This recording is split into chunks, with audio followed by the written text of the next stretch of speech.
নমস্কার, চলে আসলাম একটা ভিডিও নিয়ে। এটা অনেক দিন আগেরই বানানো কেকটা। একটা 10 পাউন্ডের কেক ছিল। তো আ এটা একটা ডিস্নিল্যান্ড থিমের কেক, যেটা আমি কাস্টমারের যেখানে অনুষ্ঠানটি হচ্ছিল সেখানে সেই অনুষ্ঠান বাড়িতে কেকটা নিয়ে গেছিলাম। নিজের হাতে করে ডেলিভারি করেছি। আর ভিডিওটা করে দিয়েছে আমারই দাদা। তো কেকটা আমি পুরোটা কমপ্লিট করে নিয়ে যাইনি। অ্যা তোমরা দেখো কেকটা আমি কিভাবে প্যাক করেছিলাম। 2টো বক্স জোড়া লাগিয়ে আমি কেকটা প্যাক করে নিয়ে গেছিলাম এবং মোটামুটি 80% কাজ কমপ্লিট করে নিয়ে গেছিলাম। আর বাকিটা আমি ওখানে গিয়েই মানে ভেন্যুতে গিয়েই কেকটা কমপ্লিট করেছি। তো কেকের যে সেকেন্ড পার্ট, যেটা তোমার যে ক্যাসেলটা বানিয়েছিলাম, সেটা পেপারের টপার দিয়ে বানিয়েছিলাম ক্যাসেলটা ক্রিম কেকের উপর। তো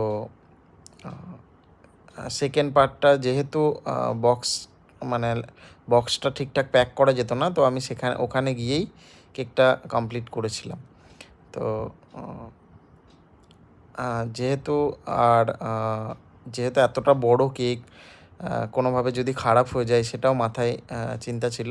তো সেজন্য আমি পুরো কেকটা বানিয়ে নিয়ে যাইনি। আর এই যে পিলারগুলো লাগাচ্ছি, এগুলোও লাগানো যেত না, পুরো কেকটা কমপ্লিট করে বক্সে প্যাক করা যেত না। তো সেভাবেই তোমরাও যদি করো এভাবেই করে নিয়ে যেতে পারো। আর কেকটা একটা আর যেগুলো টপারগুলো আমি ব্যবহার করেছিলাম সবই নন এডিবেল ছিল। এগুলোর একটা সেটই কিনতে পাওয়া যায় ডিসনিল্যান্ডের। যে যে ডলগুলো হয় সেগুলোর একটা সেট পাওয়া যায়। আর তোমরা যে নারকেল গাছগুলো দেখতে পাচ্ছ, এগুলোও কিন্তু নন এডিবেল, এগুলো প্লাস্টিকের। তো যেহেতু দেখতে খুব ভালো লাগবে আমি সেই হিসাবে কিনে নিয়েছিলাম। আর আমি বুঝতে পারছিলাম যে মানে ওখানে অনেক লোকজন ছিল। তো একটু সবাই থাকলে একটু কনফিউজড হয়ে যায় আর কি। তো আমিও সেরকম কনফিউজড হয়ে যে কোথায় ডলগুলো লাগাবো। তো যাই হোক, আমি ঠিকঠাকভাবে লাগিয়ে দিয়েছিলাম। আর সব টপারগুলোও ঠিকঠাক করে লাগিয়ে দেওয়ার পর কেকটা কমপ্লিট করেছি। তোমাদের ভালো লাগলে অবশ্যই চ্যানেলটি সাবস্ক্রাইব করে দিও। আর অবশ্যই একটা লাইক কমেন্ট করে জানিও কেমন লাগলো। Thank you so much. আর সকলে এইভাবেই মানে পাশে থেকো আর ভিডিও দেখো।